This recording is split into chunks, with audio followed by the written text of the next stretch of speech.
And we're back. Thanks for joining us. If you were here last week, Sunday, you know we had some technical difficulties, but we got it all worked out. We're stable. We got a stable Wi-Fi connection, and so we're going to get this thing popping. So welcome back to Living Life in Joy. Once again, I am not Rev Melissa. I'm Rev Melissa's producer from Sekou Rights. And thanks to the people who are checking in. I see Rev Melissa's here and her mom, Family Affair. And shout out to Tim for checking in early. I appreciate you guys. So as we mentioned, we got a special guest. I'm very excited about this guest. He and I have known each other for a long time. And I'm not going to give it away yet. I'm not going to give it away. But I'm going to go, set, ready, and come right back to talk about the show. So once again, let's go, let's set, and let's ready.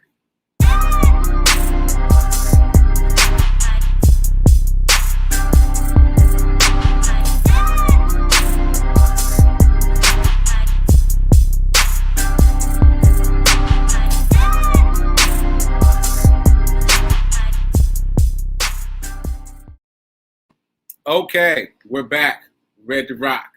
So my guest and I have known each other for a while. I don't even remember how we met, but we've been in the same circles for a minute. And he's so low key that I didn't know that he was as major as he is, pun intended. You'll see why in a minute.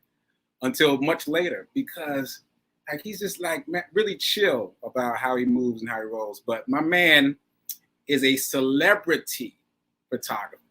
He has shot everybody from Beyonce to Lauryn Hill to Tyra Banks to Veronica Webb, and he's got somebody he just shot recently. So I'm gonna let him tell you who he just shot recently. I'm gonna do a drum roll and let me introduce you to the man, the myth, the legend, Mr. Keith Major.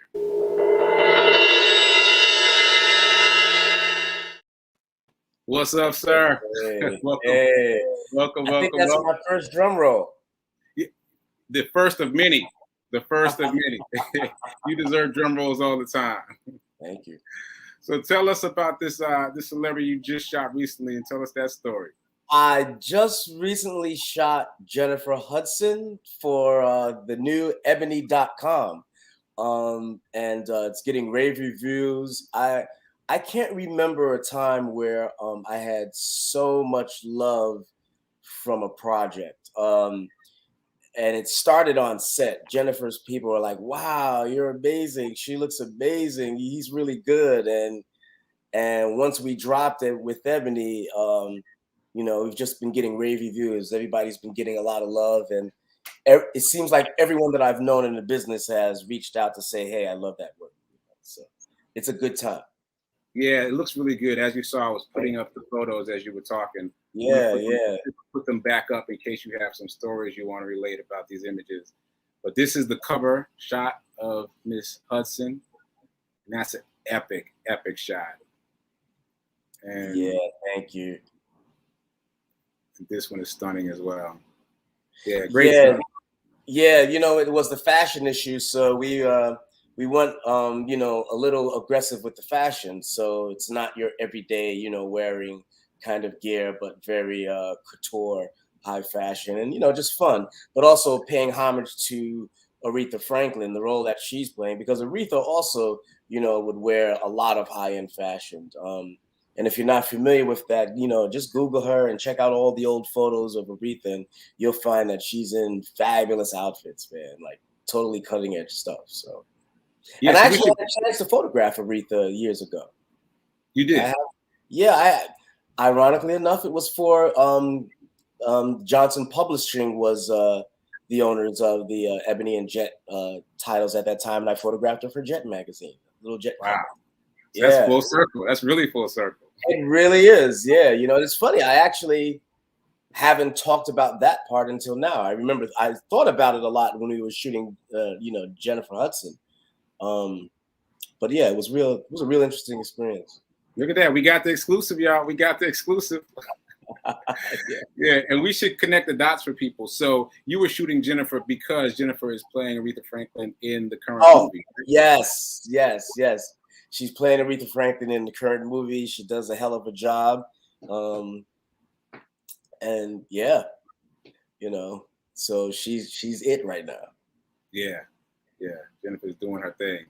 Okay, so let me get to some of these typical questions for the show. Yes, sir. Rev Melissa says that she is living life in joy. What are you living life in? I would say that I'm living life in and for love. For me, it's I actually really like people. I know we have our ups and downs.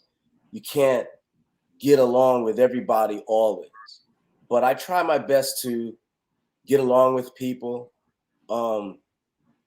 care about people, and I wish the best for all of us on the planet. Amen to that. Yeah, and yeah, and that's kind of it. And it's funny because part of my gift, I believe, the God-given gift, is that I see people at their best. I see them naturally out of my eyes. I see everyone's attractiveness. Everyone's. I don't see ugly. I don't like the word ugly. But this is something that a gift that I've been given, and fortunately, it translates in photography where I can share, that vision. But interestingly enough, I think I've never taken pictures as fine as what I see out of my eyes. The sort of like that God vision is much higher than even what I've been able to create on my best day. That's amazing. Yeah. That's amazing. And was it that gift that led you to photography? Not really. I mean, it's sort of like I had to, there are times where spirit is so intense that it can be above your head and you're not even really realizing what's really going on. But I always liked creativity and the arts in everything. So, whether it be music, dance, or visual arts, I was always that kid who was into that sort of stuff. So I was drawing and painting, and serendipitously, I ended up in a photo class because the art classes were too full, and fell in love with the photography right away, like immediately, and I've been doing it ever since. I like the process, I like the equipment, and it still connects me to the arts in many ways. Whether I'm photographing a recording artist or a visual artist, or I'm looking at the visual arts or being inspired by the visual and musical arts or dance. It's all interconnected for me. Is it safe to say that in your photography work, you're pursuing the aesthetic of your God vision of your eyes? You're trying to match the two? Is one chasing the other? I would say lately that's more the case because I started to realize what was really happening for me, and in sort of my adult life, it was like, wow, I really actually see people at their best, and this is something I've been doing for a long time. But at this point, yeah, it's fairly deliberate, and it takes different tangents. Like for example, when I was photographing Kevin Hart, and again, this was for Ebony, different owners at the time, but it was Ebony cover story. And if any of you who are tuning in haven't seen these photographs, you can go to my website or my Instagram, or actually even Kevin Hart's, my favorite photo from that session, Kevin Hart is using on his Instagram for his avatar. But to make the long story short, I decided that I wanted to make the funny little guy look like a sexy leading man. So if you look at all the photographs that I took of him, he looks gorgeous and sexy. And I noticed that a lot of the comments online that I was getting from women were like, one girl put it perfectly. She said, he made Kevin Hart look like a whole snack. So, a whole snack. Yeah. So, and I was very deliberate. I shot at certain angles so that he appeared to be, a serious brother. And that said, he is a serious brother. Like I've been listening recently to his interviews, and if you've only seen him do comedy and you haven't seen his interviews, you don't know how serious he is about his craft, about life, his perspective. Like he's got some real nuggets that he drops on a regular. So shout out to Kevin Hart and for you for making him look like a full snack. Yeah. Not a half stack. Yeah. So that's beautiful, man. And that I'm going out of sequence now, but that leads me to the book that we're working on, because you talk a lot in that project about your ability to see people at their best. So I'm going to let you tell people what you and I are working on together, and then I'll jump in with my 2 cents. Yeah, you and I are working on a book, a coffee table book of portrait photography that I've done, primarily of the subjects being Black women. And it starts sort of like with early in my career, some of the things that I did and the thoughts that I had and the whys, the who, what, where, why, and how. Um, and we just go into it, a lot of old black and white shot on film back in the day when, I was still fresh at the game, but very eager to, make a mark and just eager to do the work. It's funny because I say eager to make a mark, but I never really set out to have my name in lights or be famous or anything like that. I just really enjoy the process, and I enjoy the people, and I like when an image looks amazing and I can share it with the subject and all the other viewers. So for me, it's like, you know, my litmus test is if your mama likes that photograph, if she thinks it's a really good photo, then I've done my job. or if they think that they look like a snack, then you've done your job. Yeah, they look like a snack. I've done my job. If your significant other feels like this is, as best as you've ever looked, I've done my job. You've done your job. Yeah. So I'm going to pop in and just say that I didn't put this up earlier, but I'm going to put it up now. So this is the kind of title card for the show. So there's Keith on the left, on my left, shooting, and I deliberately put my picture on the right because Keith actually took that photo of me, and this photo of me has that response, the response that you're talking about. Like people see this photo of me, they're like, "Oh, Sekou, I get all these responses from people I've known for years. Even Rev Melissa really loves this photo of me. And so you see the folks that are tuning in that I'm wearing bracelets. This was a photo shoot really for my jewelry collection, and also me as kind of like an accessory to the jewelry. But these photos came out really well. I mean, you really do your job exceptionally well. And so I can testify that people see that photo of me and they're like, "Oh wow, who took this? Where you take this? Where are you? What you doing?" Nice. I get all that. Funny, man. That shot you showed of me was taken on set by one of my assistants maybe a couple of months ago. Very interesting photo shoot. We were in a studio in Lower Manhattan photographing a trio, jazz trio, the Bill Charlap trio. Bill Charlap is a keyboardist, and he's got a bassist and a drummer, and they were three older gentlemen who came through.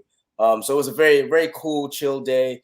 They were excited because they liked the way the photos were going out, but also, I like to play music on set, and days like that are really special because it's like, wow, I actually get to play like my favorite jazz, because when you're on set with the younger people, they're not trying to hear jazz. In fact, most people are really not trying to hear jazz, but I'm with these older musicians, so I can play the heaviest of bebop jazz, and they're right there with it. So I also rather than do that sort of thing where, and it's funny because when you're photographing recording artists, the management, the press, the publicity, if they're on set, they're always like, play the artist's music.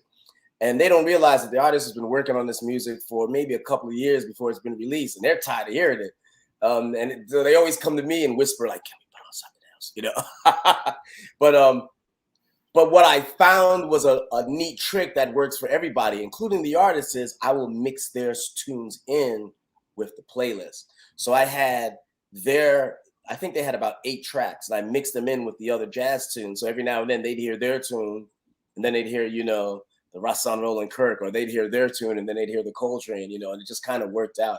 So it made for a really great day, and I got some really epic photographs of them, which is a lot of fun too, because I shoot models in fashion. I love doing that stuff. But it's really fun when you photograph people that think they don't take good pictures and don't think they're photographic, and you turn out something where they look good. I love getting that reaction, getting that feedback, showing them their beauty, That's lovely. That's funny. And meanwhile, you're seeing their beauty the whole time through your God The whole vision. time. The whole time, man. I mean, if I could, it's almost like I want an invention where there's a chip in my head that I can photograph the things I see out of my eyes and kind of record it. Because it's like those images are way more powerful than, I guess, a simple sentence might be that God is the best artist, you know? And it's just like, not that it should be a competition, but, you know, in our limited human understanding of things, God is the best artist. It's just like, there you go. You know, so that's what's happening in my eyes. You know, it's just that spirit work is just on fire. That's amazing. And I just gotta, you know, find ways to catch up. Well, you're getting shout outs from the Congregation of Joy. This here is Rev Melissa herself saying, welcome to the family. And you're clearly connected to your yes, connected to your higher power. And this is actually I am. It's and I've come full circle, Rev, because in 2018, I moved back home. My mother had been wanting me to do it for years to help out with the house and stuff. And I finally did. And I'm even more centered than ever. You know, it's really interesting, you know, being able to vibe with my mom and help her out with things. And she's a very spry, very healthy 81-year-old. So it's not like she's, you know, needs a whole bunch of help. But you know, I'm here and I'm broadcasting with you guys in the room that I remember being in this room creating artwork for my portfolio to get into the High School of Art and Design. I'm like in the same space right now, you know. So it's really, I feel the spirit of, you know, that connection, that connectivity. Yeah. So I got to speak to that because I spent the entire pandemic in Nashville with my mom in the house that I kind of grew up in. And there really is something about coming home. There's an energy to that. Yeah. And I remember running into friends and I kept trying to tell them how much I've changed. Like, oh, I've done all these things, all these massive changes. And they kept saying, yeah, that's just you. And I was like, no. I've made these huge dramatic changes. They're like, yeah, that's who you used to be when you were here. All those things you're talking about, yeah, that's what you used to do. Right. And that really shocked me. It really shocked me, caught me off guard just to realize that I had gone away from home and then physically being there was also kind of reinforcing my efforts to ground myself in the same way you just talked about. There's a full circle energy to it. So yeah. It's good stuff. And this is Rev Mel's mom saying that you have a God-given gift. And check it out. Lindsay's already over on your website checking out. Yeah, I need to update it. I need to get the new stuff on there because I've done a couple of covers for Ebony that I may have put the Carl Anthony Towns up there, but yeah, I need to get Jennifer Hudson on that site. Yeah, for sure. So I just want to circle back really quickly. You were talking about the book. So during that shoot that I just put the photos up of when Keith was shooting me, we went out afterwards and he was talking about this book that had kind of been, you know, on his hard drive for a minute. And we decided to go ahead and do something with it. And so we've been working on this book and it's really an amazing project for me to be a part of. Like, Keith has shot all these amazing people and he's got all these behind the scenes stories about these amazing people. And that's been fun to listen to. And what we've been doing is talking to some of the celebrities and like writing down everything that happened. And what I put up earlier was the first chapter, which is available right now on Amazon. So go check that out. I'll put it back up. But it's the first chapter about Belinda. You want to say anything about that story? I think there's a lot going into that story. But I want to start with the scar because Belinda's scar is actually a vaccine. It's an ancient African way of vaccinating their children. So she was inoculated with, basically, I guess our best understanding is the medicine doctor. As a child, I think she remembers the experience because she was telling us about it. You know, cut her cheek, put some herbs in there, and Belinda will tell you that she's never been sick. She has no diseases, no illnesses, but that's what that scar is. But I didn't know that scar was the vaccine. I thought it was a tribal mark for years. And I think we found out it was a vaccine when you and I were talking to her about the book. So that Yeah. was really new for me. But then she told a backstory that was really interesting, because for me, aesthetically, long story short, I used to love I still do love old Hollywood lighting. And so I shot this with a modified old Hollywood light. I used an old camera, a view camera that has that feeling. And so this photograph is very indicative of that. We even have the eyelashes and the makeup, but the coup de grace is the scar. We kept the uniqueness and the rawness of the scar in the photo. Now, Belinda was telling us a story about how, she was signed to an agency, and actually, they were planning to have surgery to remove the scar. But when this photograph happened, everybody was like, oh.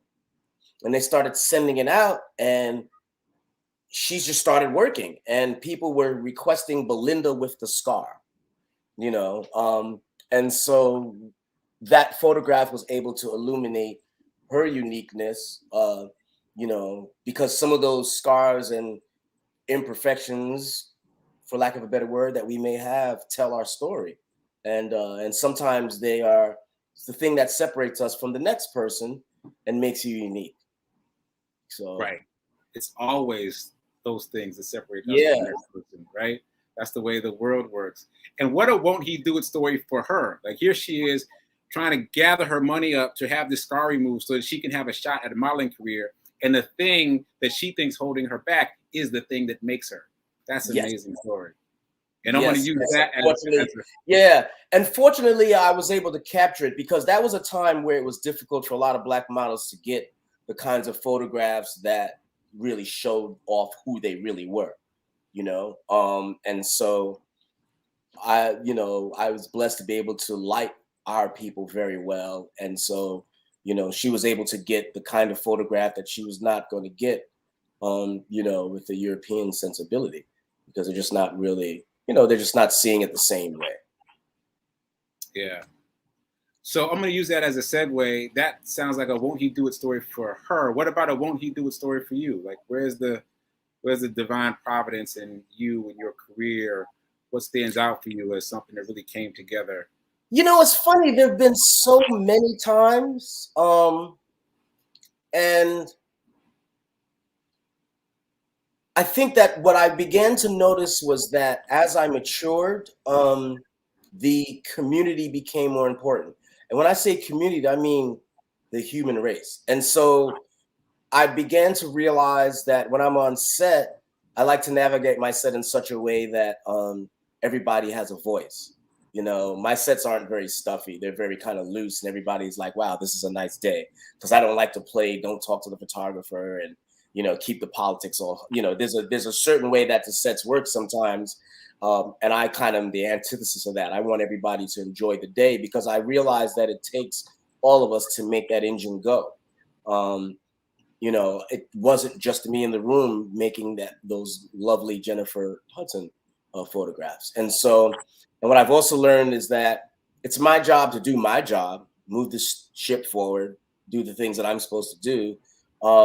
But I like getting all the information from everybody's opinion, and then I can make choices, because sometimes you'll hear something that somebody thought of that you didn't notice or didn't think of. That's brilliant. And so I like to allow that to happen. And so that kind of segues into a shoot that I did with I don't know if everybody's familiar with Iris Apfel. She just made 100, but basically she's the older fashionista, a woman who wears the big giant glasses, short gray hair, big giant glasses. Iris Apfel, an old Iris Raphael? Iris Apfel, Apfel. Apfel, Apfel. And she's very famous in the fashion world, and I had a job shooting her. And it was interesting because she had a very busy, eclectic place on Park Avenue, but it was very busy, eclectic. But first of all, I've been in spaces like that before, where you look around and it looks like it's clutter, but I can find the beauty in the spot. And then also, I felt very easy because I'm in the room with at the time, I think she might have been 94 or 96. And I said to myself, I'm in the room with a woman of fashion. Yeah, that's her. So the orange photograph the one where she's standing up. It's full length.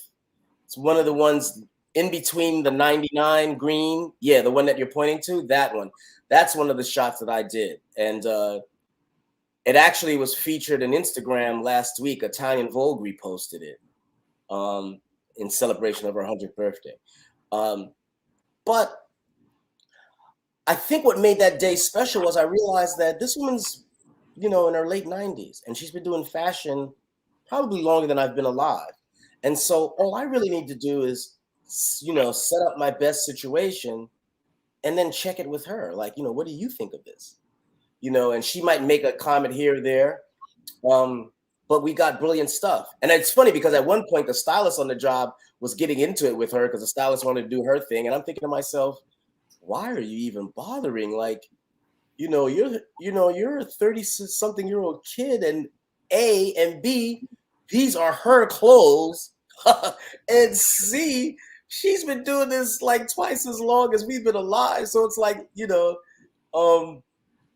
I'm leaning into her experience, man. I'm not gonna try to tell her what to do. I'm gonna find out what she thinks works and walk out of here learning something, Yeah. So anyway, we got some great stuff. And the greatest thing was at the end of the shoot, she goes, "Let me have your number. You're very good." And I was like, I was cool, but inside I was like, jumping around like, Rudolph in that Christmas special where the girl says she thinks that he's cute. I was like, wow, Iris thinks I'm a good photographer. That's very cool. That's very cool. And I'm going to co-sign. You definitely create a vibe. I've been, in your studio. You create a vibe, and it's easy and collaborative. And I did feel like it was a collaborative experience. Which was very, I can't do it without you, man. I can't do it without the subject. And it's like, it is collaboration, and there is, a spirit in the room, and I'm just taking photographs. I'm not doing surgery. I'm not saving lives. I'm not educating, our future kings and queens. I'm taking photographs. And so it should be an easy day. It should be an enjoyable experience. Yeah. But that said, you are extracting the beauty out of people that you can see with your God vision. So let's not take that lightly. That's real. So I want to circle back to the music and the vibe you create. So what is your joy song? What's the song that brings you joy? I have so many that it's hard to find a joy song. But I will say that there's a song on the Claudine soundtrack that Curtis Mayfield wrote for the movie Claudine with James Earl Jones and Diane Carroll. And it's a song, it was sung by Gladys Knight and the Pips. Gladys Knight is maybe my favorite vocalist, oddly enough. And she sings they sing a song called Make Yours a Happy Home. And I think that might be my number one joy song. It's a very 70s household, ode to just a loving household, and I remember that loving household growing up, and that song means a lot to me. Make Yours a Happy Home. That's amazing. Yeah. So this time has gone by so fast. I can't believe we're almost out of time. I'm going to circle back to our project together because, again, folks, this is available right now. It's on Amazon. And it's only $1.97. You want to explain the significance of why it's $1.97? Yeah, basically, I had moved. There was a point in my life where I moved into a live, work, loft studio. Every artist's dream, and it's quite a feat in New York City. And it was 197 Grand Street, and a lot of epic, photographs were taken there. A lot of epic parties, a lot of epic rock star lifestyle, and so it was sort of like this apex of my career. I am no longer there, but the funny thing is, the one thing that I did realize too, that these are things of the material world. And so when I first walked into the space, knowing that I had realized one of my biggest dreams, I said to myself, now remember, this too is temporary, because things change. Change is the only thing that you can count on. Change is very natural, just like the seasons change, just like we change from childhood to adulthood. Just like we change as we grow spiritually. And so 197 Grand was a very special time and a special place. And so, yeah, we wanted to connect, those dots as part of the story. And so people who had passed through that place and knew me there will recognize what that means. You know, those were the years I was on TV as America's Next Top, you know, in America's Next Top Model a couple of times, and you know, when I photographed Iris Apfel, and a lot of big hits happened when I was at 197 Grand Street. Amazing, amazing. So we're out of time, so we're going to close it there, folks. Please check out Beautiful Power, Belinda's Vaccine. Please stay tuned to the progress of this project we're working on, because I'm really excited about it. Yes, we got more drops. Oh, we got some drops. We got some drops. We're not going to name drop right now, but just you wait. Just you wait. It's going to be special. So we're going to get out of here. We're going to sign off together because I ran the time out. So right. As I would say, keep doing, be a hero, be your own hero. Remember that now is better than perfect, and find your God vision. Find your gift that Keith Major discovered for himself. Find your gift, whatever it is, and lean into it, because you don't know how you might change the world because of that. All right, folks, signing off. See you later. Later.